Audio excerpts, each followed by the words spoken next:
tapos na tayo. Kunin mo na ang mga gamit mo. Ang mga salitang iyon ay lumabas sa bibig ni Isabela Montoya na kasing lamig ng hangin mula sa aircon ng boardroom. Walang emosyon. Walang bakas ng awa. Sa harap niya, isang babaeng manager na halos 10 taon na sa kumpanya ang napanganga, hindi makapaniwala sa narinig. Ang mga mata nito ay nagsimulang mamasa-masa. Pero hindi na tinag si Isabela. Sanay na siya sa mga ganitong eksena. Itinuro sa kanya ng kanyang ama na ang awa ay isang kahinaan na hindi kayang tustusan ng isang multibilyong pisong kumpanya. Pinanood niya ang babae na nanginginig na tumayo, ang mukha ay basang-basa na sa luha. Walang nagsalita sa mga board members na naroon. Walang nangahas. Ang salita ni Isabela Montoya ay batas sa toring ito na gawa sa salamin at bakal. Nang maisara ang pinto, isang matinding katahimikan ang bumalot sa silid. Doon lang naramdaman ni Isabela ang pamilyar na kirot sa kanyang sentido. Dahan-dahan niyang iminasahe ito, napapapikit. Ang suot niyang mamahaling corporate suit ay tila isang baluting bakal na unti-unting sumasakal sa kanya. Pakiramdam niya, bawat araw, mas lalo siyang kinakain ng pagkataong nilikha niya para sa mundong ito, ang walang pusong ihi ng Montoya Global Holdings. The meeting is adjourned, mahina niyang sabi, at mabilis na nagsitayuan ang lahat. Tila takot na baka sila na ang isunod. Naiwan siyang mag-isa sa malawak na boardroom. Mula sa salaming pader, tanaw niya ang buong Bonifacio Global City. Mga gusaling sumusungkit sa langit, mga mamahaling sasakyan na dumadaloy sa mga kalye. Ito ang mundo niya. Isang mundong binuo sa kapangyarihan at pera. Isang mundong kailanman ay hindi niya pinili. Ang biyahe mula Gihith patungong Quezon City ay parang paglalakbay sa dalawang magkaibang mundo. Unti-unting napapalitan ang mga nagtataasang gusali ng mga mas simpleng kabahayan. Ang maluluwag na kalsada ay nagiging masikip. Para kay Isabela, ang biyaheng ito ang kanyang pagbabagong anyo. Sa bawat kilometrong nilalakbay ng kanyang sasakyan, unti-unti niyang hinuhubad ang maskara ni Isabela.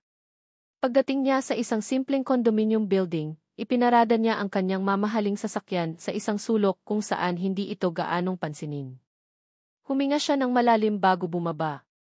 Pagbukas niya ng pinto ng kanyang unit, isang maingay at magulong paraiso ang sumalubong sa kanya. Mommy! 4 na maliliit na boses ang sabay-sabay na sumigaw. 4 na maliliit na katawan ang sumalubong sa kanya ng yakap. Si Miguel, ang panganay, na seryosong nakahawak sa binti niya. Si Mateo, ang tahimik, na nakangiti lang mula sa isang sulok. Si Lucas, ang makulit na tumatalon-talon. At si Sofia, ang kanyang kaisa-isang prinsesa, na mahigpit na yumakap sa kanyang lig. Dito, sa maliit na apartment na ito, hindi siya si Isabela Montoya, siya si Ara. Isang simpleng ina. Napaluhod siya para maging kapantay ng kanyang mga anak. Ang bigat na kanina ay halos dumurog sa kanyang dibdib ay biglang gumaan. Niyakap niya silang lahat ng mahigpit, nilalanghap ang amoy ng baby powder at ng kanilang pagmamahal. Ito ang totoong mundo niya. Ito ang kanyang santuwaryo. Ang sikretong nagbibigay sa kanya ng lakas para harapin ang kasinungalingan ng kanyang buhay. Mommy, we made drawings for you, masayang sabi ni Sofia, habang iwinawagayway ang isang papel. Talaga, baby? Patingin nga si Mommy. Habang pinupuri niya ang mga guhit ng kanyang mga anak, narinig niya ang pagtunog ng kanyang cellphone. Isang pangalan ang lumitaw sa screen na nagpabalik ng kaba sa kanyang dibdib. Don Ricardo. Nanginginig ang kamay na sinagot niya ito. Papa ni Isabela, malamig na tugon mula sa kabilang linya. Walang kamusta. Walang pagmamahal. I heard about the quarterly report. Good numbers. But I also heard about what you did to Mendoza. You were too harsh. It could create noise. She was incompetent, Papa. It was a business decision. Everything is business decision, Isabela. Remember that. Even your life. Huwag na huwag mong kakalimutan na dala mo ang pangalan ng mga Montoya. One mistake, one scandal, and everything we built will crumble. Do you understand? Yes, Papa, sagot niya, ang boses ay halos pabulong. Naramdaman niya ang yakap ni Mig sa kanyang binti, na tila nararamdaman ang takot ng ina. Good. at ibinaba na nito ang tawag. Napayuko si Ara. Ang santuwaryo niya ay nilapastangan ng anino ng kanyang ama. Tumingin siya sa kanyang 4 na anak, ang kanyang pinakamamahal na sikreto. Sinabi niya sa mundo na sila ay mga ampon. Isang kasinungalingan para protektahan sila, at para protektahan ang sarili mula sa galit ni Don Ricardo. Kinabukasan, suot na niya muli ang kanyang baluting bakal.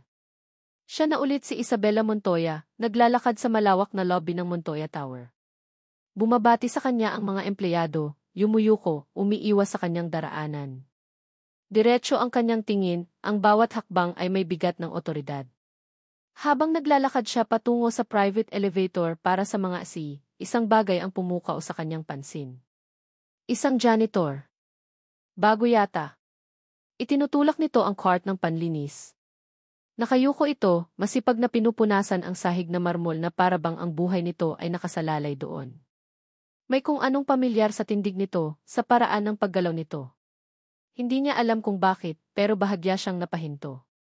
Sa sandaling iyon, ang janitor ay nag-angat ng tingin, marahil ay naramdaman na may nakatitig sa kanya. Nagtagpo ang kanilang mga mata. Isang iglap lang. Ngunit para kay Isabela, tila huminto ang pag-ikot ng mundo. Ang mga mata ng lalaki. May kung anong kislap doon, isang kislap ng kabaitan at pamilyar na kalungkutan na tila nakita na niya dati, sa isang gabi, sa isang nakaraang matagal na niyang ibinaon sa limot. Nang magtama ang kanilang mga mata, isang segundo lang iyon, pero para kay Marco, sapat na para maramdaman niya ang buong bigat ng toreng iyon sa kanyang mga balikat. Nakita niya ang babaeng iyon, ang pinakamalaking boss, ang reyna ng palasyong ito. Ang mukha nito ay parang inukit sa yelo, perpekto at walang emosyon. Mabilis siyang yumuko, ibinalik ang tingin sa sahig na marmol, na para bang ang pagtingin sa boss nila ay isang kasalanan. Narinig niya ang mahinang tunog ng takong na lumalayo, at doon lang siya nakahinga ng maluwag. Pakiramdam niya ay isa siyang multo sa lugar na iyon, isang taong hindi nakikita, at mas mabuti na ang ganoon. Hoy! Ano ang tinitingin-tingin mo dyan? Magtrabaho ka! Isang matinis na boses ang bumasag sa kanyang pag-iisip. Isang supervisor na may makapal na makeup at masungit na mukha ang nakapamiwang sa harap niya. Unang araw mo pa lang, tatanga-tanga ka na. Yang sahig, dapat kumikinang yan. Hindi yung parang dinaanan ng kalabaw. Napayuko si Marco at halos hindi niya mahanap ang kanyang boses para humingi ng paumanhin. Pasensya na po, ma'am. Hindi na po maulit. Siguraduhin mo lang, sigaw nito bago siya tinalikuran. Naramdaman ni Marco ang mga tingin ng ibang mga empleyadong dumaraan. Ang iba'y may halong awa, ang iba'y may pagwawalang bahala. Dito, ang isang janitor na tulad niya ay alikabok lang sa makintab na sahig. Hinigpitan niya ang hawak sa cart. Kailangan niya ang trabahong ito. Para sa nanay niya. Para sa kaunting pag-asa na natitira sa kanya. Maghapon siyang naglinis. Mula sa lobby, sa mga pasilyo, hanggang sa mga banyo. Bawat sulok ng gusali ay sumisigaw ng karangyaan. Ang mga pader ay may mga mamahaling painting. Ang mga ilaw ay parang mga bituin sa kisam. Ang mga taong dumaraan ay amoy mamahaling pabango. Naalala niya ang dati niyang pangarap. Ang maging isang arkitekto. Ang magdisenyo ng mga gusaling tulad nito. Ngunit ang pangarap na iyon ay gumuho kasama ng kumpanya ng kanyang ama, kasama ng buhay nito. Ngayon, heto siya, naglilinis ng mga gusaling pinangarap niyang itayo. Isang malupit na biro ng tadhana. Sa loob ng kanyang opisina sa pinakamataas na palapag, hindi mapakali si Isabela. Mula nang makita niya si Marco, tila isang bombang orasan ang itinanim sa kanyang dibdib, anumang oras ay sasabog. Clara, come here, utos niya sa intercom. Agad na pumasok ang kanyang pinagkakatiwalaang assistant at kaibigan. Yes, ma'am. The new janitor. The one in the lobby this morning. I want a full background check on him. Everything. Now. Nakita ni Clara ang bahagyang panginginig sa kamay ni Isabela. Tumango lang siya, walang tanong. Alam niya na may malalim na dahilan sa likod ng kakaibang utos na ito. Hapon na nang mapadpad si Marco sa parking area sa basement para maglinis. Tahimik doon, malayo sa abalang mundo sa itaas.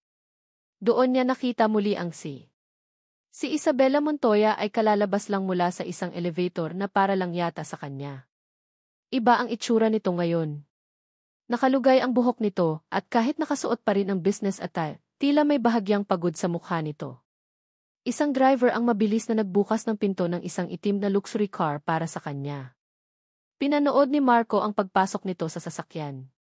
Ni hindi man lang siya nito napansin. Isang hangin lang siya na nadaraanan. Isa sa daan-daang empleyado sa ilalim ng kanyang imperyo.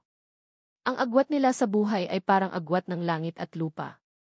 Imposibleng ang isang tulad nito ay ang babaeng minsan niyang natulungan, isang simpleng babae na umiiyak sa ilalim ng ulan. Impossible. Siguro ay namalikmata lang siya kanina. Bumalik si Clara sa opisina ni Isabela, may dalang isang manipis na folder.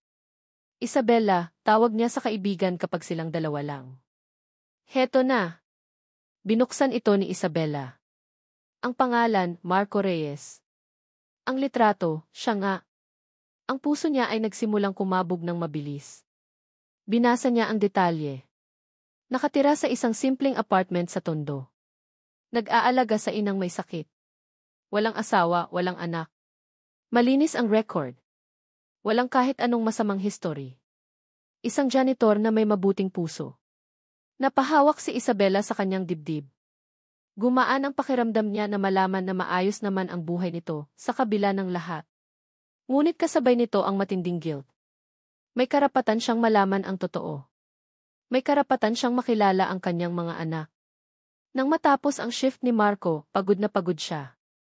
Habang itinutulak niya ang kanyang cart pabalik sa utility room, dumaan siya sa isang bagong gawang silid. Nakasulat sa pinto, Montoya Daycare. Para yata sa mga anak ng empleyado. Napangiti siya ng bahagya. Mabuti naman at may ganito pala sa kumpanyang ito.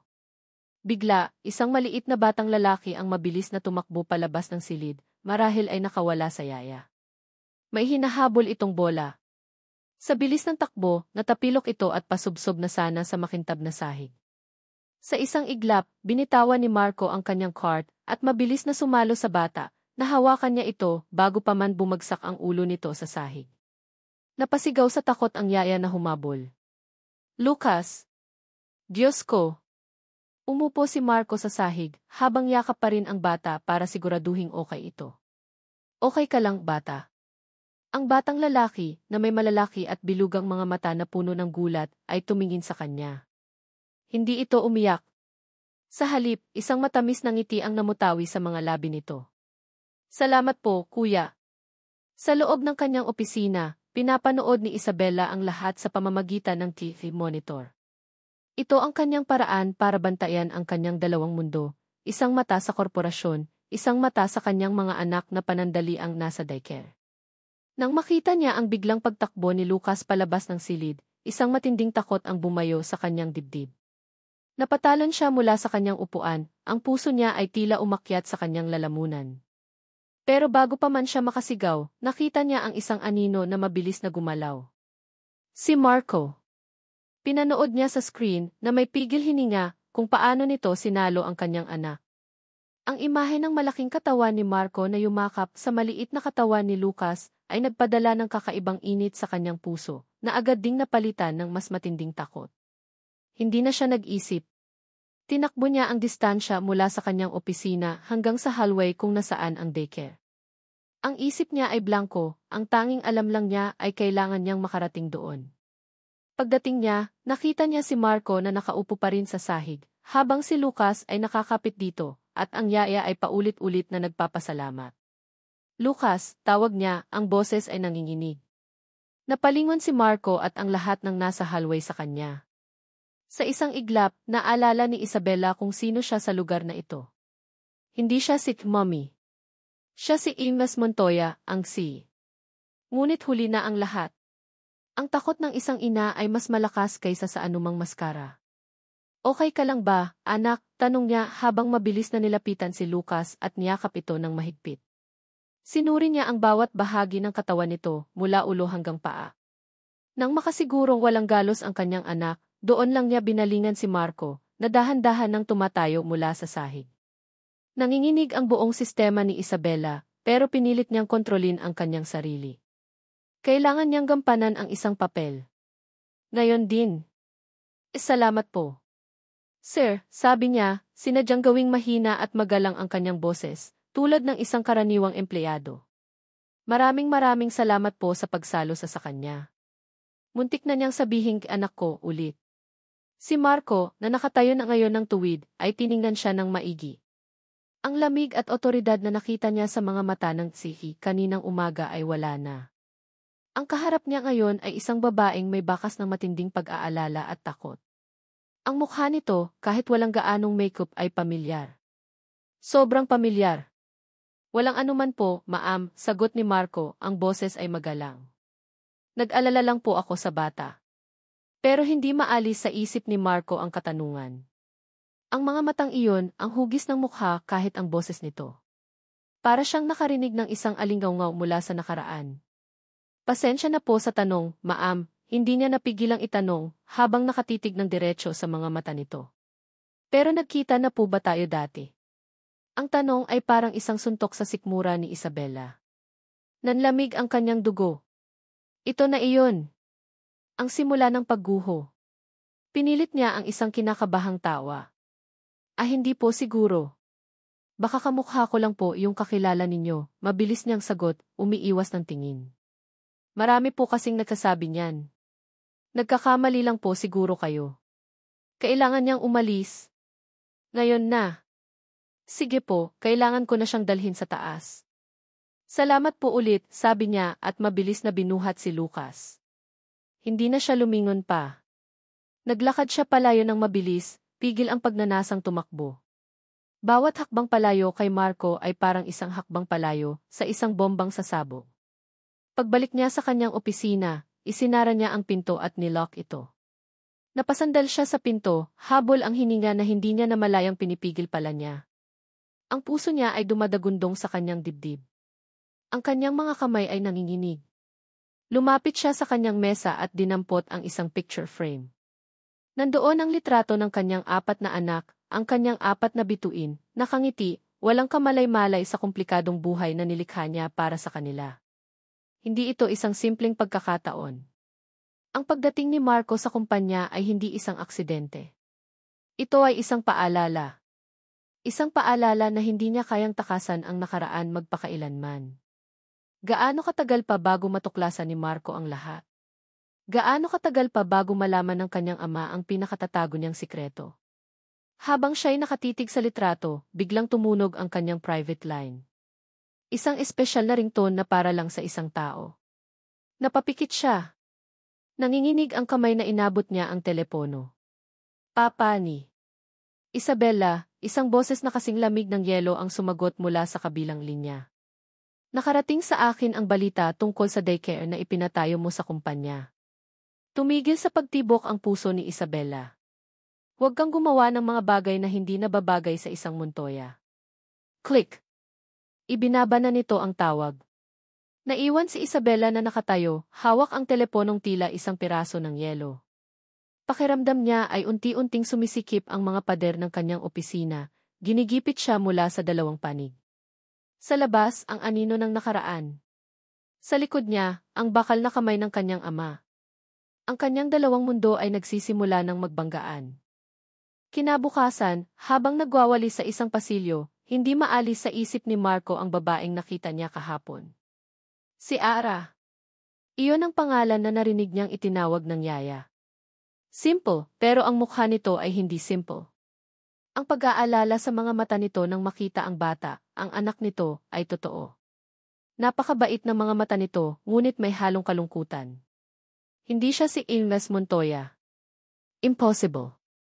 Si Inez Montoya ay parang reyna, laging napapalibutan ng mga gwardiya at takot. Si Ara ay parang isang ordinaryong ina, isang katrabahong nag-aalala para sa kanyang anak. Pero bakit ganoon na lang ang epekto nito sa kanya? Bakit ang mukha nito ay parang isang pamilyar na kanta na hindi niya maalala ang pamagat? Isinantabi niya ang mga iniisip. Kailangan niyang magtrabaho. Pag-uwi niya ng gabing iyon, isang masamang balita ang sumalubong sa kanya. Inaatake na naman ng hika ang kanyang ina at mas malala ito ngayon. Nanginginig ang kanyang mga kamay habang tinatawagan niya ang doktor ng nanay niya. Marco, kailangan na nating isagawa ang operasyon sa lalong madaling panahon, sabi ng doktor sa kabilang linya, ang boses ay seryoso. Hindi na kaya ng mga gamot lang. Lumalala ang kondisyon niya. Magmagkano po ang operasyon, Dok? Tanong ni Marco, ang lalamunan niya ay tuyo. Nang marinig niya ang halaga, para siyang binuhusan ng malamig na tubig. Saan siya kukuha ng ganoon kalaking pera? Ang sahod niya bilang janitor ay sapat lang para sa kanilang pang-araw-araw na gastos at sa mga gamot. Desperado, naisip niya ang isang huling opsyon. Isang kakilala na nagpapautang.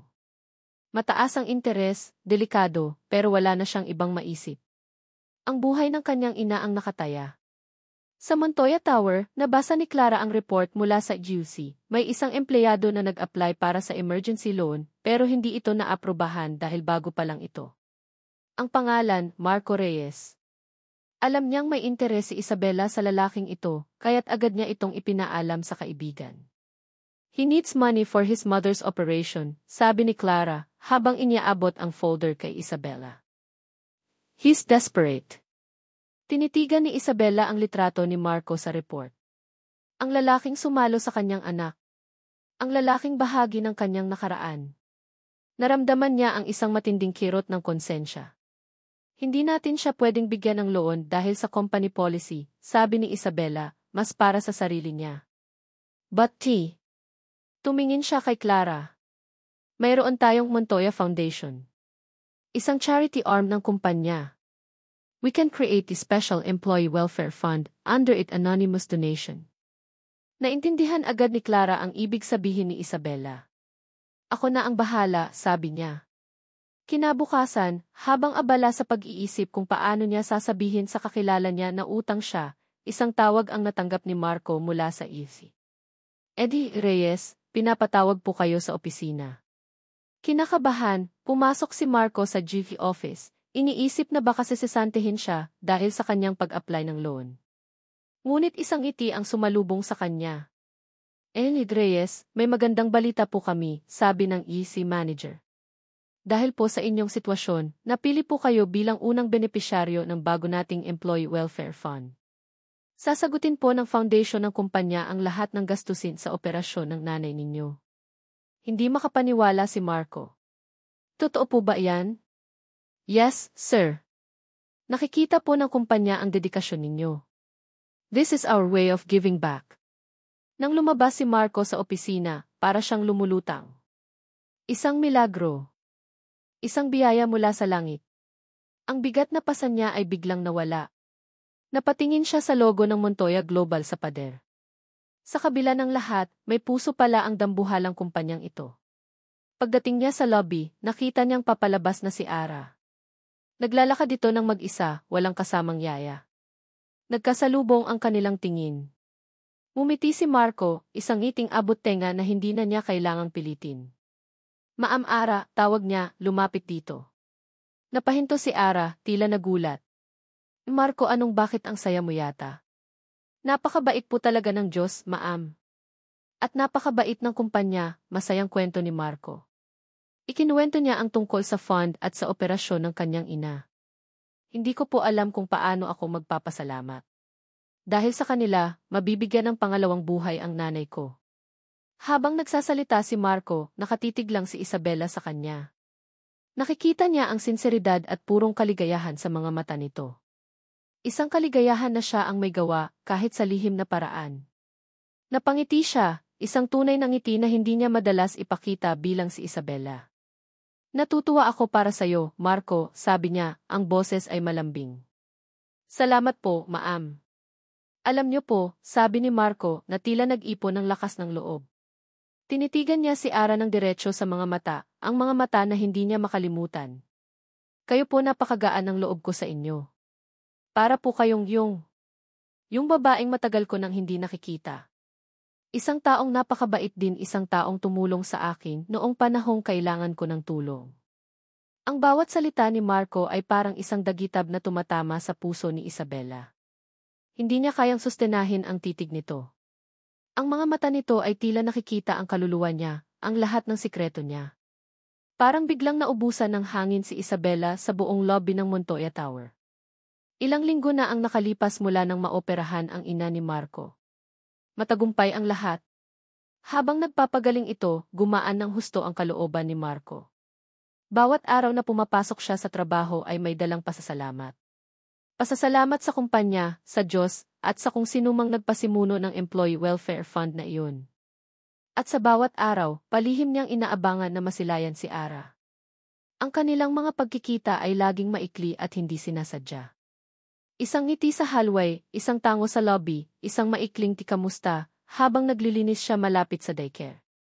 Para kay Marco, ang mga sandaling iyon ay parang sikat ng araw sa isang makulimlim na hapon. Si Ara ang nag-iisang tao sa toreng iyon na nakikita siya, hindi bilang janitor, kundi bilang tao. Ang bait niya talaga, kwento niya isang gabi sa kanyang ina habang hinahaplos ang kamay nito.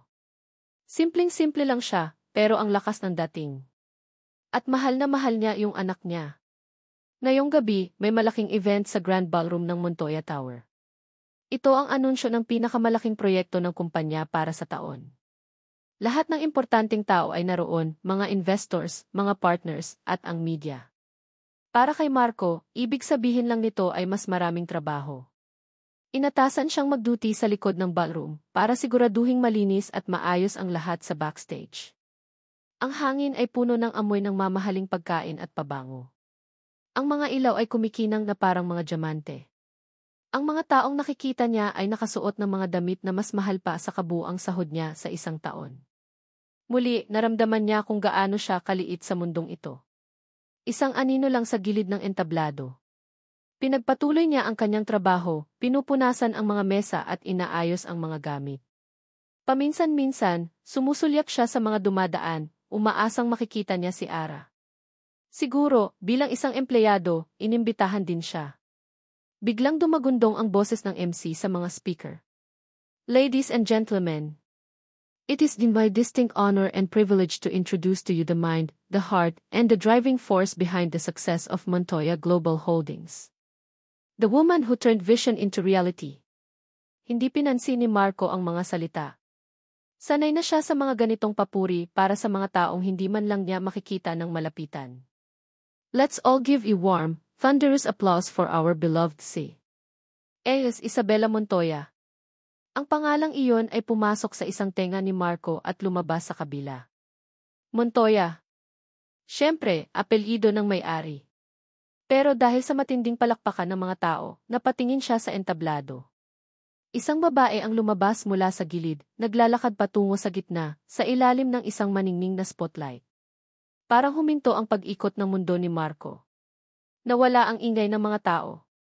Nawala ang tunog ng palakpakan. Ang tanging naririnig niya lang ay ang malakas na dagundong ng sarili niyang puso. Ang babae sa entablado. Ang tindig. Ang buhok. Ang mukha. Si Ara.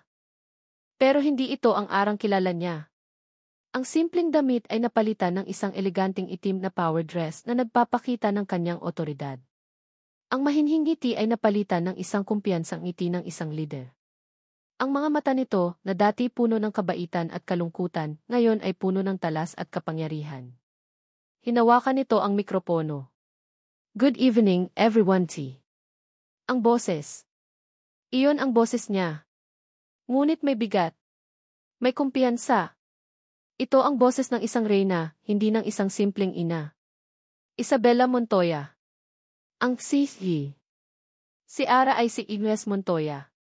Ang lahat ng piraso ay biglang nagkabit-kabit sa isip ni Marco. Ang pagtataka niya kung bakit laging nasa gusali si Ara. Ang anak nito na nasa daycare ng kumpanya. Ang biglaang Employee Welfare Fund na sumagip sa kanyang ina.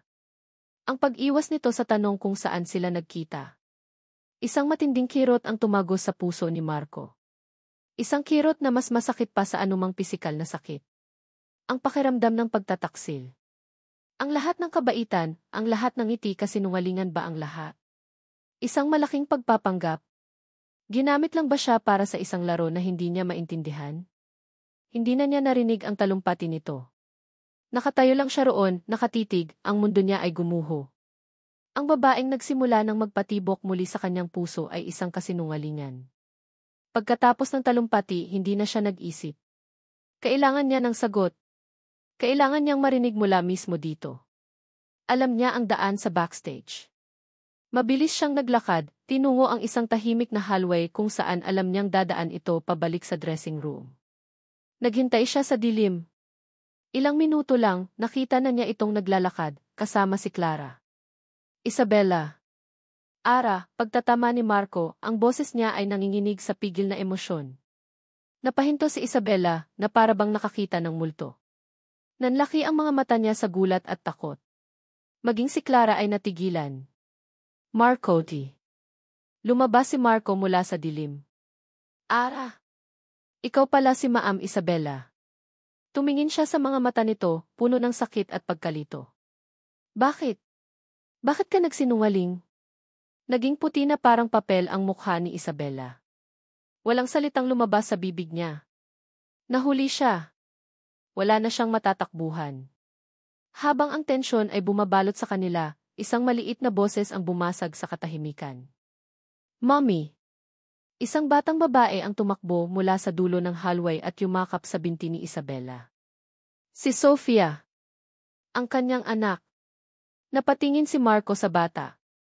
Tumingin siya sa mukha nitong maliit, sa mga mata nitong bilugan. At pagkatapos, tumingin siya kay Isabela. Isang pamilyar na itsura. Isang koneksyon na hindi maipagkakaila. Isang mas malalim, mas nakakatakot na hinala ang biglang sumibol sa isip ni Marco. Isang hinalang halos magpadilim sa kanyang paningin. Nakatayo si Isabela na parang isang estatuang yelo, hindi makagalaw. Ang mga salita ni Marco ay umalinggaw sa kanyang tainga, ngunit ang mas nakakabingi ay ang tibok ng sarili niyang puso. Nahuli na siya. Ang mga mata ni Marco, na dati puno ng paghanga at kabaitan, ngayon ay puno ng pagkalito at sakit. At nang dumating si Sofia, ang pagkalitong iyon ay napalitan ng isang mas malalim na emosyon, isang nagtatanong na titig na tumatagos hanggang sa kanyang kaluluwa. Umalis na muna kayo, utos ni Isabela kay Clara at sa yaya ni Sofia, ang boses niya ay nanginginig. Kailangan niyang harapin ito. Silang dalawa lang. Nang sila na lang ang natira sa hallway, sinubukan ni Isabelang magsalita. Marco. I can explain. Pero anong sasabihin niya? Paano niya sisimulan ang isang kasinungalingan na binuo niya sa loob ng 5 taon? Explain what? Halos pabulong na tanong ni Marco, ang tingin ay hindi maalis sa direksyon kung saan umalis si Sofia. Na nagsinungaling ka? Na iba ka sa taong ipinakilala mo? O may iba pa, Isabela? May mas malaki pa bang sikreto? Ang pagbanggit ni Marco sa kanyang totoong pangalan ay parang isang sampal. Napayuko si Isabela, hindi kayang salubungin ang kanyang mga mata. I'm sorry, T. Sorry. Isang mapait na tawa ang kumawala kay Marco. Sorry for what, exactly? For making me feel like a fool. For making me believe. Bigla siyang natigilan. Ang kanyang isip ay bumalik sa isang gabi, 5 taon na ang nakalipas. Isang maulang gabi. Isang babaeng umiiyak sa gilid ng daan. Siya. Si Ara. Si Isabela. Tinulungan niya ito, dinala sa isang ligtas na lugar. Pareho silang lasing sa problema, sa kalungkutan. At may nangyari. Isang pagkakamali. Isang bagay na pareho nilang sinubukang kalimutan. Ang imahe ng 4 na bata, Migs, Mateo, Lucas, at Sofia, ay biglang pumasok sa kanyang isip. 4. Hindi lang isa. Posible ba? Hindi. Impossible. Kinabukasan, pumasok si Marco sa trabaho na parang isang zombie. Ang isip niya ay lumilipad. Bawat sulok ng gusali ay nagpapaalala sa kanya ng kasinungalingan ni Isabela. Kailangan niya ng pruweba. Hindi siya pwedeng mabuhay sa isang hinala na unti-unting pumapatay sa kanya. Gumawa siya ng isang plano. Isang desperadong plano. Nang hapong iyon, naglinis siya malapit sa daycare, gaya ng dati. Naghintay siya. Maya-maya, lumabas si Mateo, ang pinakatahimik sa magkakapatid. Hawak nito ang isang maliit na laruang kotse. Sadyang binangga ni Marco ng bahagya ang kanyang cart, sapat lang para mahulog ang mga walis. Sa gulat, nabitawan ni Mateo ang kanyang laruan.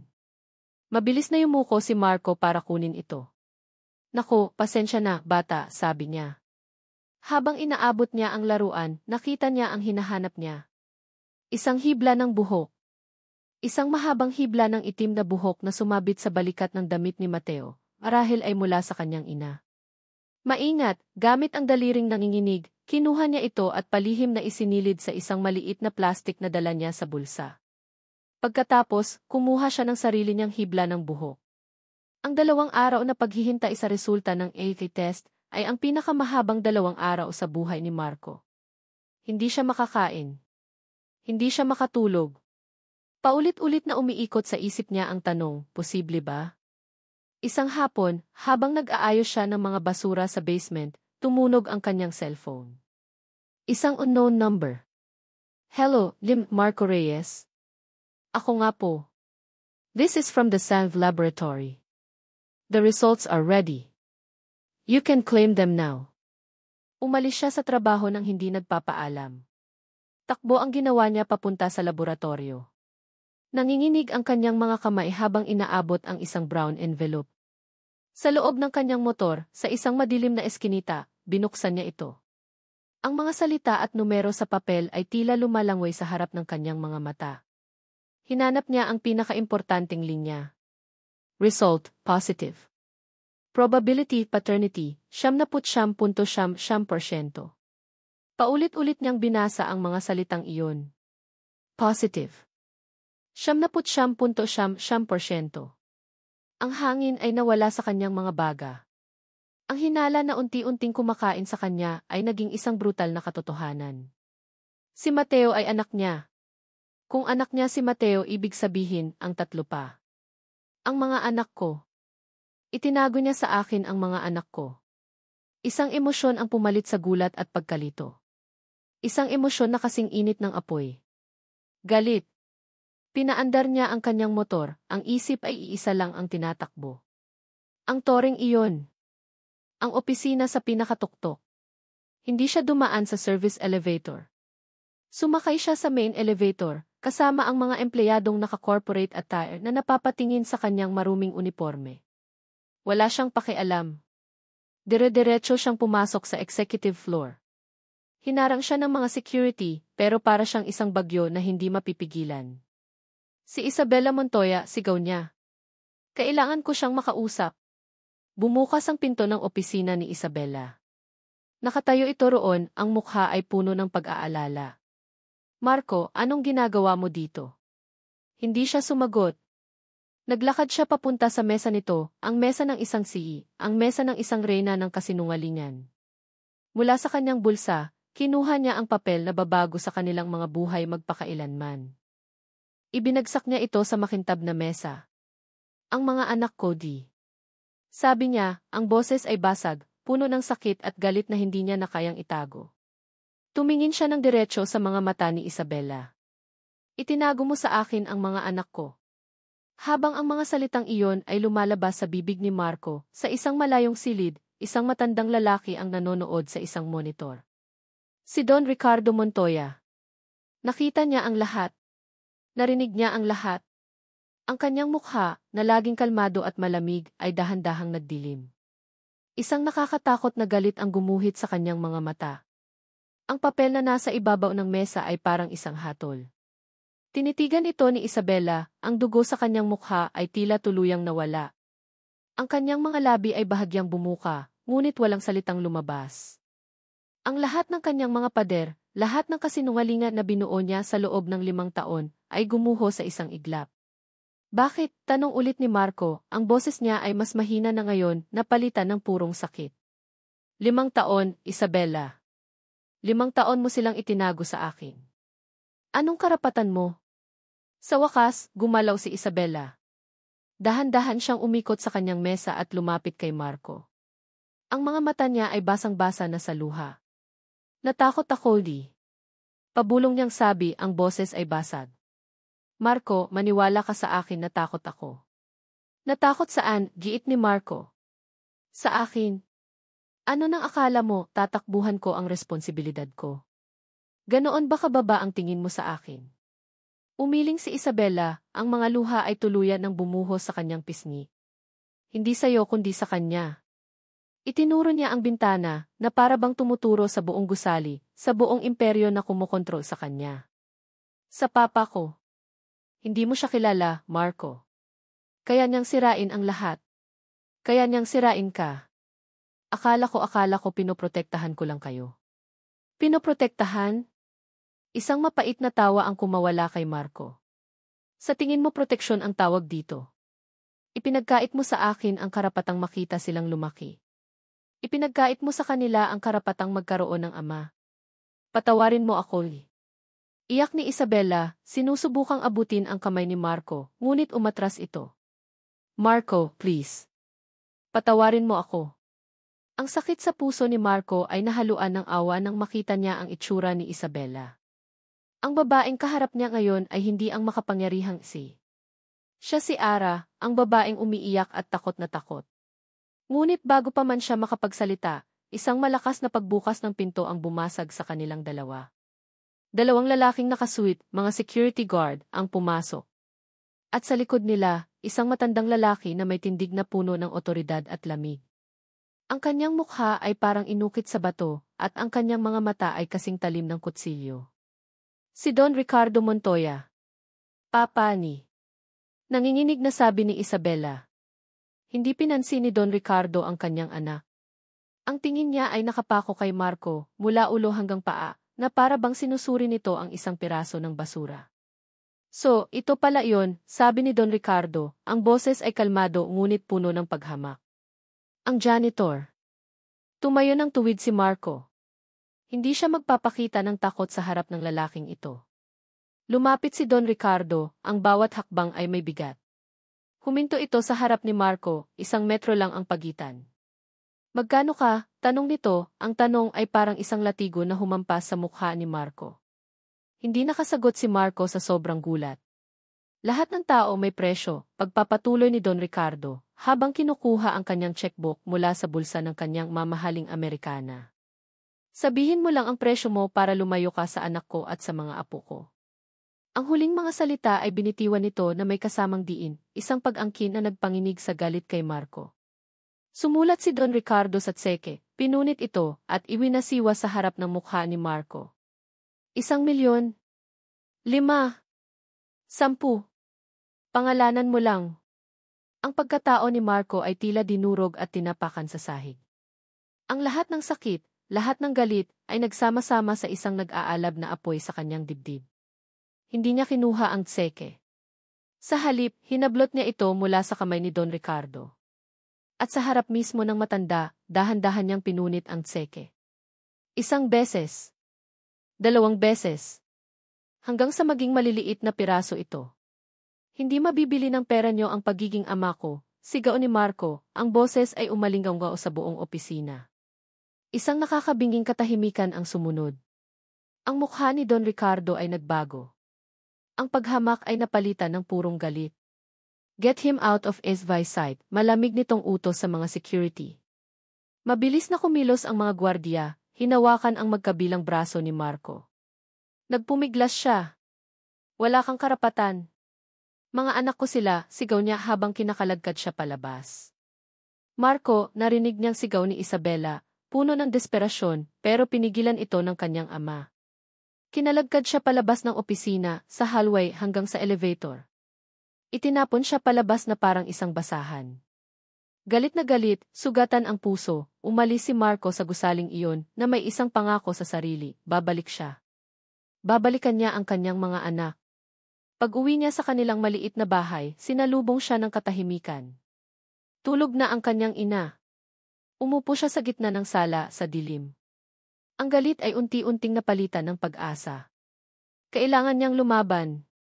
Para sa kanyang mga anak.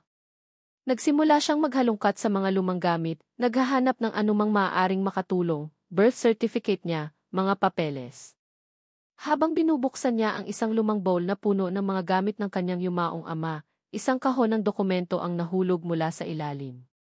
Hindi niya ito pinapansin noon. Mga lumang papel lang ng negosyo, akala niya. Pero ngayon, dahil sa desperasyon, binuksan niya ito. Mga lumang kontrata. Mga liha mula sa abogado. At mga ginupit na balita mula sa dyaryo.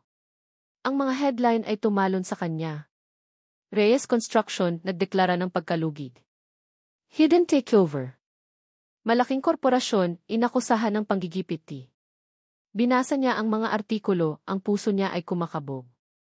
Tungkol ito sa pagbagsak ng kumpanya ng kanyang ama, ang dahilan kung bakit sila naghirap, ang dahilan kung bakit namatay sa sama ng loob ang kanyang ama. At sa dulo ng isang artikulo, nakita niya ang isang pangalan. Ang pangalan ng korporasyong nagsagawa ng key hostile takeover. Ang korporasyong dumurog sa pangarap ng kanyang pamilya. Montoya Global Holdings. Nabitawan ni Marco ang papel. Ang kanyang hininga ay nanikip. Hindi lang pala ang kanyang mga anak ang kinuha sa kanya ng pamilyang iyon. Matagal na pala. Matagal na nilang kinuha ang lahat. Ang pangalang Montoya Global Holdings sa lumang dyaryo ay parang isang tatak na biglang ipinantatak sa utak ni Marco. Nabitawan niya ang papel. Ang kanyang mga kamay ay nanginginig nang hindi niya mapigilan. Tiningnan niya ang mga dokumento na nakakalat sa sahig, mga legal na papel na hindi niya maintindihan noon, mga liham na puno ng mga salitang hostile takeover, undervalued assets, leveraged buyout. Dati, mga salita lang iyon. Ngayon, ang mga ito ay mga sandata na ginamit para wasakin ang kanyang pamilya. Dinampot niya ang isang dyaryo, ang petsa ay mahigit 10 taon na ang nakalipas. Ang papel ay naninilaw na at marupok, ngunit ang mga itim na letra ay malinaw pa rin. Binasa niya ang bawat salita at habang binabasa niya, isang alaala ang unti-unting nabubuo sa kanyang isip, isang multo mula sa nakaraan. Nagbalik siya sa kanilang bahay noon. Hindi na ito ang malaking bahay na kinalakihan niya, kundi isang maliit na apartment na amoy gamot. Nakita niya ang kanyang ama, nakaupo sa isang silya, nakatingin sa kawalan. Ang dating malakas at matipunong katawan nito ay payat na. Ang mga mata nito, na dati puno ng pangarap at determinasyon, ay blanko. Wala nang laman. Taini. Tawag niya. Lumingon ito sa kanya, at isang mapait na ngiti ang gumuhit sa mga labi nito. Wala na, anak. Kinuha na nila ang lahat. Sino po, Tay? Hindi ito sumagot. Umiling lang ito, at isang butil ng luha ang pumatak mula sa mga matang pagod na. Iyon ang huling beses na nakita niyang may emosyon ang kanyang ama. Pagkatapos noon, unti-unti na lang itong humina, kinain ng sakit at ng sama ng loob, hanggang sa tuluyan ng bumigay. Isang klase ng galit ang umakyat mula sa sikmura ni Marco, hindi mainit, kundi malamig. Kasing lamig ng sahig na kinaupuan niya. Pinulot niya ang isa pang clipping mula sa dyaryo. Isang litrato mula sa isang business event. At naroon siya. Isang mas batang bersyon ni Don Ricardo Montoya, nakangiti sa kamera, katabi ang iba pang makapangyarihang tao. Ang ngiti ay pareho. Arogante. Walang awa. Ang lalaking nag-alok sa kanya ng pera para talikuran ang sarili niyang mga anak, ay ang parehong lalaki na pumatay sa pangarap ng kanyang ama. Ang lahat ng nangyari sa opisina kanina, ang paghamak, ang mga security, ang pagtataboy sa kanya, ay hindi na lang simpleng galit ng isang mayaman sa isang mahirap. Ito ay kasaysayan na umuulit. Ito ay isang dugong bughaw na yumuyurak sa isang ordinaryong pamilya, noon at ngayon. At si Isabela. Si Isabela, na anak ng demonyong ito. Ang awa na naramdaman niya para dito kanina ay naglaho na parang bula. Napalitan ito ng isang mas malalim na emosyon. Put! Ang babaeng minahal niya, ang ina ng kanyang mga anak, ay dugo at laman ng kanyang kaaway. Ang buong buhay niya, ang buong pagkatao niya, ay konektado sa pamilyang sumira sa kanila. Isa itong napakalaking, malupit na biro. Tumayo si Marco. Ang kanyang mga kamay ay hindi na nanginginig. Ang kanyang mga mata ay hindi na nalilito. Mayroon ng isang malinaw na direksyon ang kanyang galit. Kinuha niya ang kanyang cellphone. Hinanap niya ang numero ni Isabela, ang numerong ibinigay sa kanya ni Clara noon para sa mga emergency, tungkol sa mga bata. Tumunog ito ng 1 beses. 2 beses. Hello? Marco, sagot ni Isabela, ang boses ay puno ng pag-aalala at takot. Hindi sumagot si Marco. Hayaan niyang maramdaman nito ang katahimikan. Marco, please. Magsalita ka. Nasaan ka? Nang sa wakas ay magsalita si Marco, ang kanyang boses ay kalmado. Isang nakakatakot na kalma. Walang bakas ng sakit, walang bakas ng pagmamahal. Puot lang. Hindi lang mga anak ko ang kinuha ninyo sa akin, sabi niya, dahan-dahan, binibigyan ng diin ang bawat salita. Kinuha niyo ang lahat. Narinig niya ang biglaang paghinga ni Isabela sa kabilang linya. Anong ibig mong sabihin? Ang tatay ko. Si Ricardo Reyes, pagpapatuloy ni Marco, ang pangalan ng kanyang ama ay parang isang sumpa sa kanyang mga labi. Naaalala mo ba siya, Isabela? O isa lang siya sa mga langgam na tinapakan ng ama mo para makarating sa tuktok? Marco, hindi ko maintindihan. Maiintindihan mo rin, putol niya. Lahat. At ibinaba niya ang tawag. Tinipon niya ang lahat ng mga dokumento, ang mga lumang kontrata, ang mga clippings mula sa dyaryo. Isinilid niya ito sa isang malaking brown envelope. Hindi na siya ang Marco Reyes na janitor. Hindi na siya ang Marco Reyes na ama na nagmamakaawa. Ngayong gabi, siya ang multo ng nakaraan. Siya ang hustisya para sa kanyang ama. Naglakad siya palabas ng kanilang bahay, sumakay sa kanyang motor, at tinahak ang daan patungo sa isang lugar na simbolo ng lahat ng kasalanan ng mga Montoya. Hindi ang toring salamin sa giyesi, kundi ang mas malaki, mas personal na kuta. Huminto siya sa harap ng isang dambuhalang gate. Ang gate ng mansyon ng mga Montoya. Bumaba siya sa kanyang motor, hawak ang sobre na puno ng katotohanan. Hindi siya naparoon para humingi ng tawad o para makiusap. Naparoon siya para sa isang huling paghaharap. Ang bawat salita ni Marco sa telepono ay parang mga piraso ng yelo na tumutusok sa puso ni Isabela. Ricardo Reyes. Kinuha niyo ang lahat. Nabitawan niya ang kanyang cellphone. Bumagsak ito sa mamahaling Persian carpet ng walang tunog. Tumingin siya sa paligid ng malawak na sala ng mansyon, isang gininto ang kulungan na minana niya. Dito siya lumaki, sa ilalim ng anino ng isang lalaking hindi niya kailanman lubos na naunawaan. Ngayon, kailangan niyang malaman ang katotohanan. Papa, sigaw niya, ang boses ay umalingaw-ngao sa katahimikan ng mansyon. Lumabas si Don Ricardo mula sa kanyang study, ay hawak na isang baso ng brandy. Kalmado ang kanyang mukha, na para bang walang nangyari. Ang kalmadong iyon ang mas nagpatakot kay Isabela. Huminahon ka, Isabela. Hindi bagay sa isang Montoya ang mag-iskandalo.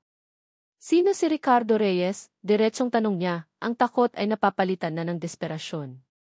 Anong ginawa niyo sa pamilya niya? Tumawag si Marco, puno ng galit ang boses niya. Papa, ano nang ginawa niyo? Umupo si Don Ricardo sa kanyang paboritong silyang balat. Humigop siya ng brandy bago sumagot, ang mga mata ay malamig. Isang maliit na negosyante na nangahas kalabanin ako. Isang langgam sa aking daraanan. Kailangan kong tapakan para makapagpatuloy. Ganoon lang iyon kasimple. Walang pagsisisi. Walang awa. Isang simpleng business transaction lang para sa kanya.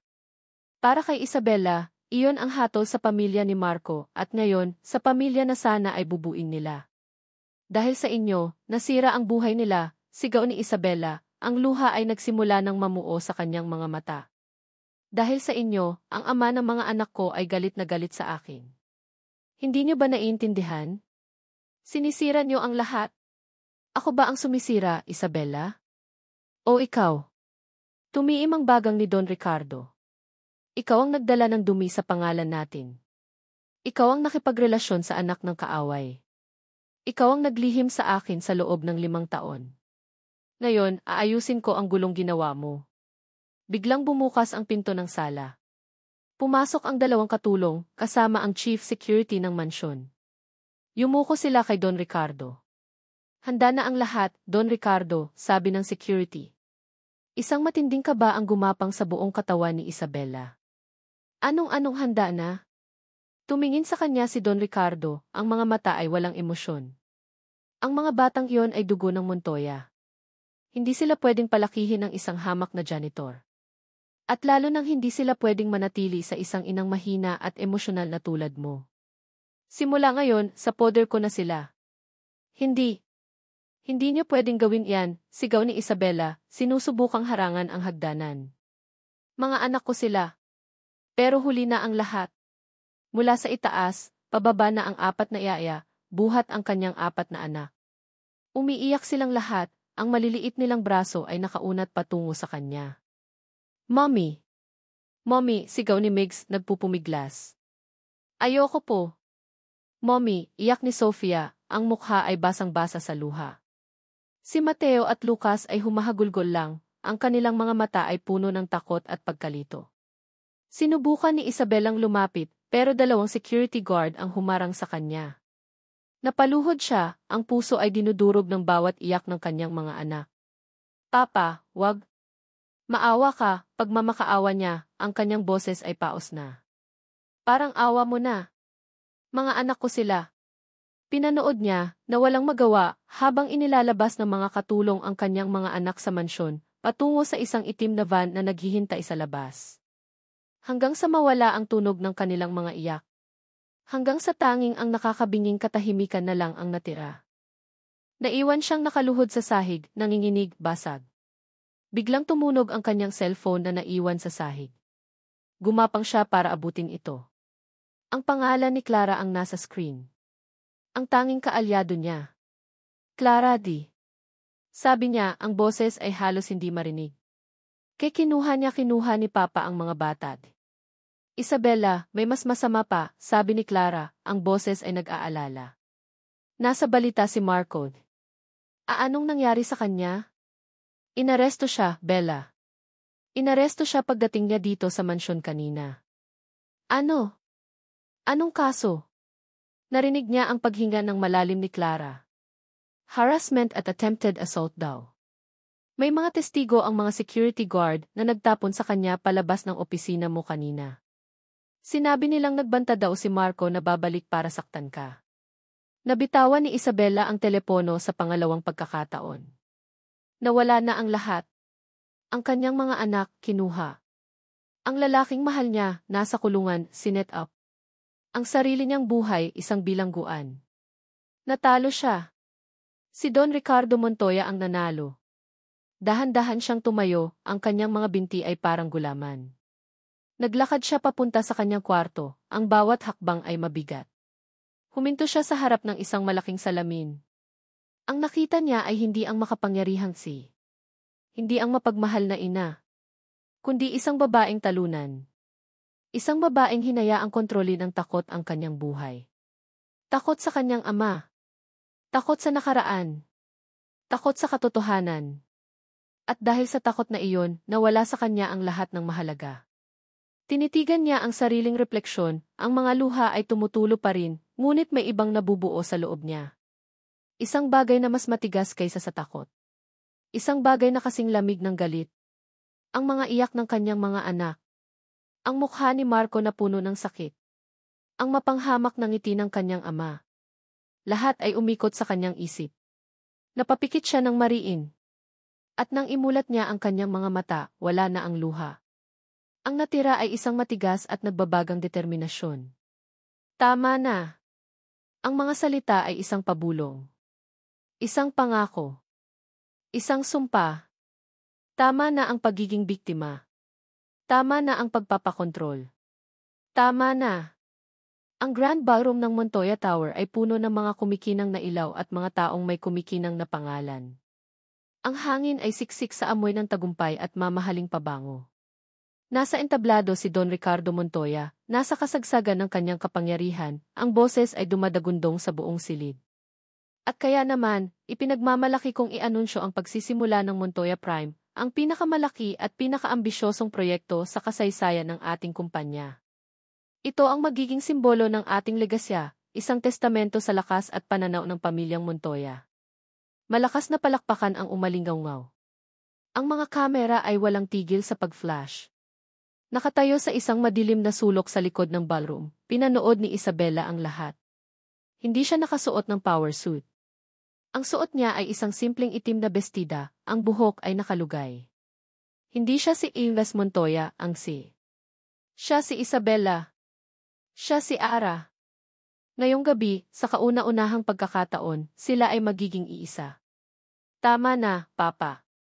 Habang si Don Ricardo ay nagpapasalamat sa mga investor at sa media, nagsimulang maglakad si Isabella. Dahan-dahan, ngunit may bigat ang bawat hakbang.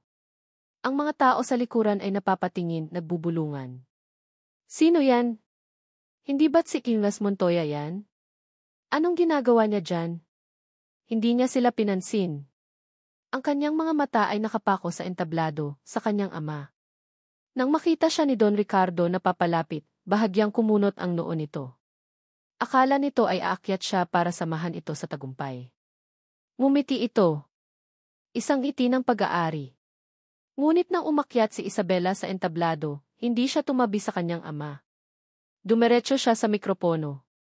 "Excuse me, Papa," sabi niya, ang boses ay kalmado ngunit sapat na para marinig sa buong silid. Natigilan ang lahat. Ang palakpakan ay huminto. Ang mga bulungan ay namatay. Isang nakakabinging katahimikan ang bumalot sa ballroom. Maging si Don Ricardo ay natigilan, ang ngiti ay naglaho sa kanyang mukha. Hinawakan ni Isabela ang mikropono. Malamig. Matigas. Tulad ng kanyang determinasyon. Tumingin siya sa dagat ng mga mukha sa kanyang harapan, mga reporter, mga negosyante, mga taong kilala lang siya bilang isang pangalan sa dyaryo. "Magandang gabi sa inyong lahat," simula niya, ang kanyang boses ay matatag. "Ang pangalan ko ay Isabela Montoya. At ito ang kwento ko." Isang senyas ang ibinigay niya kay Clara, na nasa technical booth. Naintindihan agad nito. "Kilala niyo ako bilang CEO ng Montoya Global. Isang babaeng binuo para sa negosyo. Pero iyan ay isang kasinungalingan." Nagulat ang lahat. Nagsimulang mag-flash ang mga kamera.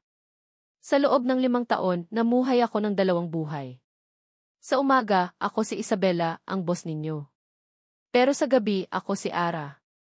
Isang simpleng babae na nakatira sa isang maliit na apartment sa Quezon City." Sa malaking screen sa likod niya, isang litrato ang lumitaw. Ang litrato niya kasama ang 4 na bata sa kanilang simpleng sala, nakangiti, magulo ang buhok. Ang saya sa litratong iyon ay totoo, isang bagay na hindi pa nakikita ng publiko sa kanya. Ang mga batang ito, pagpapatuloy niya, ang boses ay bahagyang nanginig, ay ipinakilala ko bilang mga ampon ko. Iyan ang pangalawang kasinungalingan. Sila ay hindi ampon. Sila ay aking mga tunay na anak. Ang bulungan ay naging isang malakas na ugong. Si Don Ricardo ay namutla. "Isabela, ano ng kahibangan ito?" "Security." Pero walang kumilos. Lahat ay nakatutok sa kanya. Sa screen, sunod-sunod na lumabas ang mga litrato ng 4 na bata. Si Mix, si Mateo, si Lucas, at si Sofia. At tulad ng lahat ng bata, mayroon silang ama, sabi ni Isabela. Ang kanyang pangalan ay Marco Reyes. Isang litrato ni Marco ang lumitaw sa screen. Hindi ang litrato niya sa kulungan, kundi isang candid shot na kinuha ni Clara dati. Nakangiti si Marco, ang mga mata ay puno ng kabaitan. Si Marco Reyes ay hindi isang kriminal, git ni Isabela, ang boses ay tumaas. Ang kasong isinampa laban sa kanya ay gawa-gawa lamang. Isa siyang mabuting tao. Isa siyang mapagmahal na ama na ipinagkait sa kanya ang karapatang makasama ang kanyang mga anak. At ang taong gumawa niyan ay ang sarili kong ama. Tumingin siya kay Don Ricardo. Sa kauna-unahang pagkakataon, nakita niya ang takot sa mga mata nito. Ngunit hindi ito ang unang beses na maisinirang pamilya ang aking ama, sabi ni Isabela. At iyon na ang huling patak. Sa screen, lumitaw ang mga lumang clippings mula sa dyaryo. Ang mga dokumento. Ang pangalan ng Reyes Construction. Ang kwento ng hostile takeover. Ang ama ni Marco Reyes ay si Ricardo Reyes, pagbubunyag niya. Ang may-ari ng isang maliit na construction firm na dinurog ng Montoya Global para lang sa isang piraso ng lupa. Ang pamilyang sinira ninyo 10 taon na ang nakalipas ay ang parehong pamilya na sinisira ninyo ngayon. Mga kasinungalingan, sigaw ni Don Ricardo. Huwag kayong maniwala sa kanya. Baliw siya. Ngunit ang ebidensya ay nasa screen. Ang itim at puting katotohanan. Lumapit si Isabela sa gilid ng entablado at tumingin sa isa sa mga kamera ng news crew. Alam na milyon-milyon ang nanonood. Alam na marahil, sa isang selda, may isang taong nanonood. Ang kanyang mga mata ay lumambot. Ang galit ay napalitan ng pagsusumamo at pagmamahal. "Marco," sabi niya, ang boses ay halos pabulong ngunit malinaw na narinig dahil sa mikropono. "Kung naririnig mo to, patawarin mo ako. Sa lahat ng kasinungalingan ko. Sa lahat ng takot ko. Patawarin mo ako. Huminga siya ng malalim. Mahal kita. Sa sandaling iyon, bumukas ang mga pinto ng ballroom. Pumasok ang mga pulis, ang kanilang mga uniforme ay isang matinding kaibahan sa mga gown at suit sa paligid. Naglakad sila, hindi patungo kay Isabela, kundi dumiretso sa entablado. Dumiretso sila kay Don Ricardo Montoya. Nakatitig lang si Marco sa maliit at lumang telebisyon sa sulok ng police station, ang ingay nito ay tila isang malayong ugong. Ang selda ay malamig. Ang hangin ay amoy kalawang at sama ng loob. Dito, sa loob ng kulungang ito, naramdaman niya ang tunay na kahulugan ng kawalan. Wala siyang pera. Wala siyang kapangyarihan. At ang pinakamasakit sa lahat, wala siyang mga anak. Biglang, sa gitna ng isang balita tungkol sa ekonomiya, lumitaw ang isang key flash report. Lumitaw ang logo ng Montoya Global. Nanigas si Marco sa kanyang kinaupuan. Ang mga mata niya ay nakapako sa munting screen. At doon, nakita niya siya. Si Isabela. Nasa entablado. Ano na namang laro to, bulong niya sa sarili, ang puso ay puno ng pagdududa at galit. Ngunit nagsimulang magsalita si Isabela, at ang bawat salita ay parang isang alon na unti-unting winawasak ang pader ng galit na itinayo niya sa kanyang puso. Nagsalita ito tungkol kay Ara. Nagsalita ito tungkol sa kanilang mga anak. Nagsalita ito tungkol sa takot. At nang ipakita sa screen ang litrato ng kanyang mga anak, ang mga ngiti, ang mga inosenteng mukha, isang matinding kirot ang tumagos sa puso ni Marco.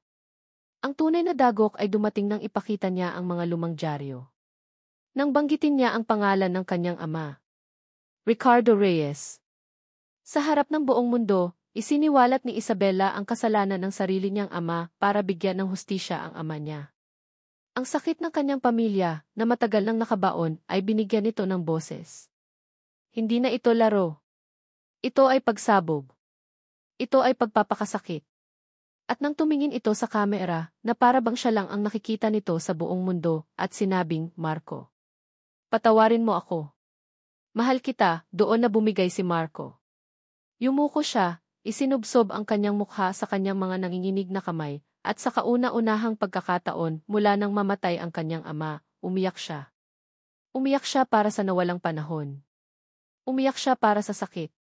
At umiyak siya dahil sa kabila ng lahat ng puot, ang pagmamahal na naramdaman niya para sa babaeng iyon ay naroon pa rin, naghihintay, sugatan ngunit buhay. Ilang oras lang ang nakalipas, isang pulis ang nagbukas ng kanyang selda. Enfid Reyes, malaya na po kayo. Ang dating masungit na pulis ay magalang na ngayon. Pasensya na po sa abala. Nang lumabas siya, ang hangin sa labas ay hindi pa nagbabago, ngunit para kay Marco, iba na ang lahat. Naghihintay sa labas si Clara, ang assistant ni Isabela. Pinapasundo ka niya, sabi ni Clara, inabutan siya ng susi ng isang simpleng kotse. Umuwi ka na raw. Mag-usap kayo. Ang biyahe pa uwi ay puno ng katahimikan at kaba. Paano niya ito haharapin?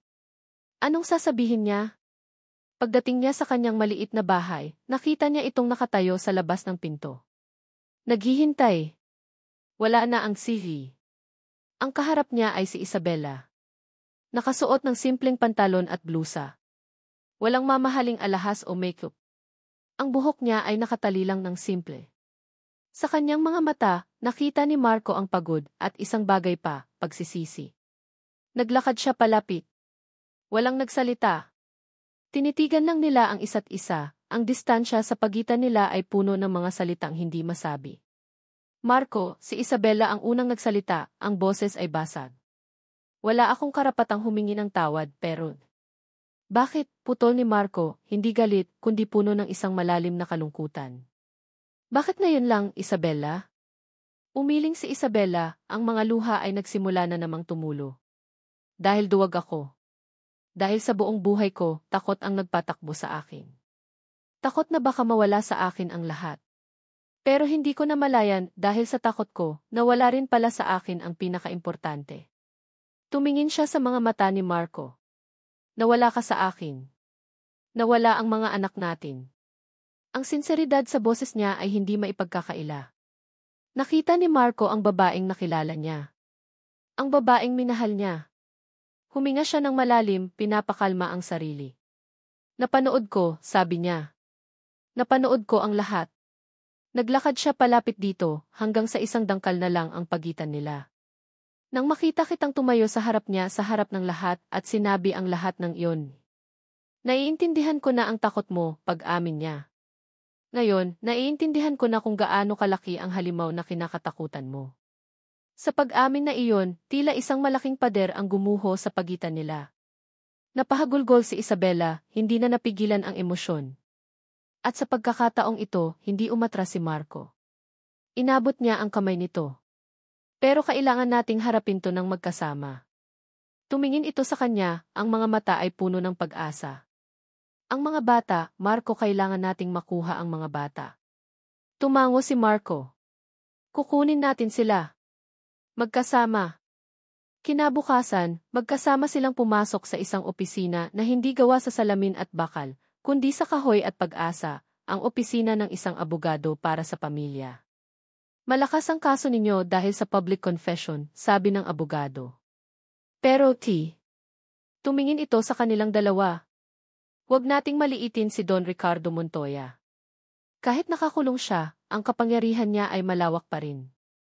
Gagamitin niya ang lahat ng pera at impluwensya niya para hindi ninyo makuha ang mga bata. Humarap ito sa kanila, ang mukha ay seryoso. Magiging mahirap na laban to. Makalipas ang 6 na buwan. Ang amoy ng pritong isda at sinangag ang bumalot sa maliit na apartment ni Isabela sa Quezon City. Dito na sila ngayon nakatira, silang 6. Ang bawat sulok ay puno ng buhay, ng kalat ng mga laruan, at ng halakhak na dati pangarap lang para sa kanila. Lucas, huwag mong lagyan ng ketchup ang buhok ni Mateo, saway ni Isabela, pero may ngiti sa kanyang mga labi. Pero mommy, sabi niya gusto niyang maging kamukha ni Iron Man, sagot ni Lucas, na may ketchup pa sa kanyang pisngi. Si Mateo, na tahimik lang na nagpapahid ng ketchup sa buhok, ay biglang umiti.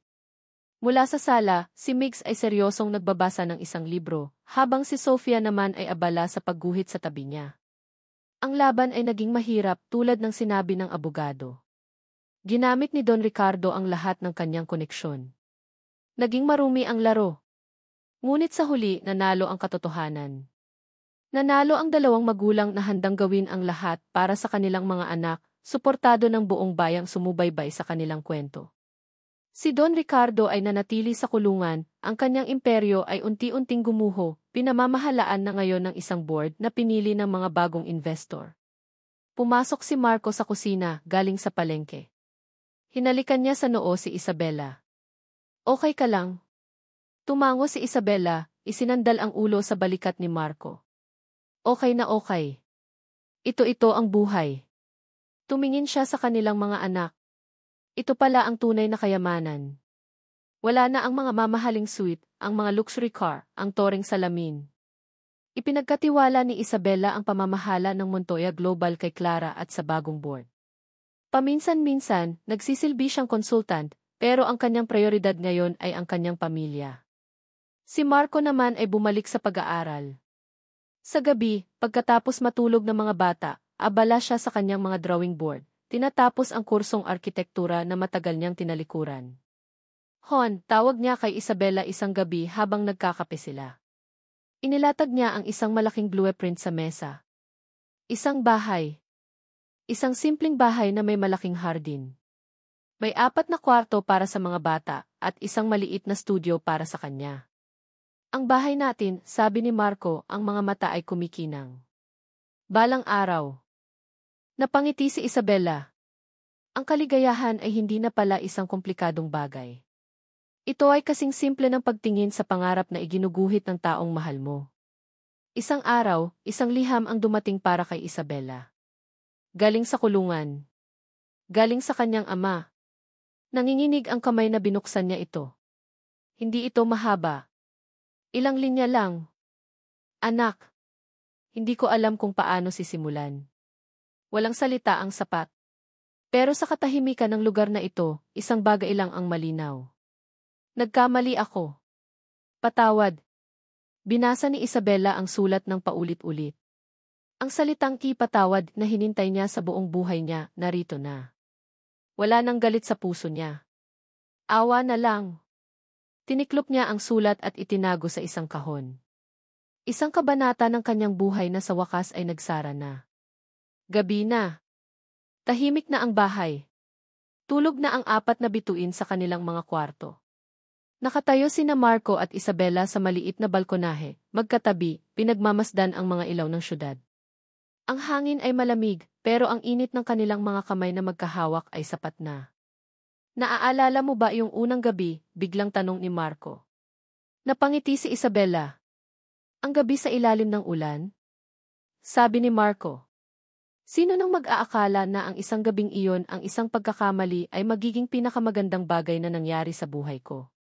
Humarap si Isabela sa kanya, ang mga mata ay puno ng pagmamahal. Hindi iyon pagkakamali, Marco. Iyon ay tadhana. Niyakap siya ni Marco ng mahigpit. Sa yakap na iyon, naramdaman nila ang lahat, ang sakit ng nakaraan, ang hirap ng pinagdaanan, at ang tamis ng kasalukuyan. Handa ka na ba? Tanong ni Marco, ang boses ay puno ng pag-asa para sa hinaharap. Tumingin si Isabela sa kanya, ang kanyang ngiti ay kasing liwanag ng buwan. Ang lahat ng takot ay wala na. Ang lahat ng kasinungalingan ay napalitan na ng katotohanan. Malaya na siya. Maligaya. Lagi, sagot niya. Basta't kasama kita.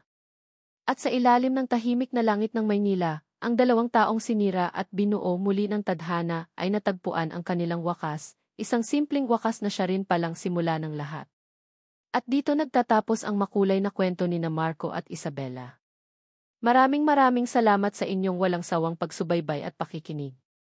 Ang bawat kabanata, ang bawat emosyon, at ang bawat luha ay hindi magiging kumpleto kung wala kayo, ang aming mga tapat na tagapakinig. Habang isinusulat ko ang kwentong ito, naramdaman ko ang bawat takot ni Isabela, ang bawat sakit ni Marco, at ang bawat pag-asang kanilang pinanghawakan. Isang paalala na sa buhay, madalas tayong napapaligiran ng mga pader na tayo rin mismo ang nagtayo, pader ng takot, pader ng kasinungalingan, pader ng nakaraan. Ngunit ang kwento ni na Marco at Isabela ay nagtuturo sa atin na gaano man kataas ang mga pader na ito, kaya itong tibagin ng lakas ng katotohanan, ng kapangyarihan ng pagpapatawad, at higit sa lahat, ng wagas na pag-ibig. Isang pag-ibig na hindi nasusukat sa yaman o katayuan, kundi sa tibay ng pusong handang lumaban at magsimulang muli. Sana, sa pagtatapos ng kanilang paglalakbay, ay may isang aral na manatili sa inyong mga puso. Na sa bawat isa sa atin, mayroong Isabela na kailangang maging matapang, at mayroong Marco na kailangang matutong magtiwala muli. Hanggang sa muli nating pagkikita sa susunod na kwento. Ano ang masasabi ninyo sa paglalakbay na ito?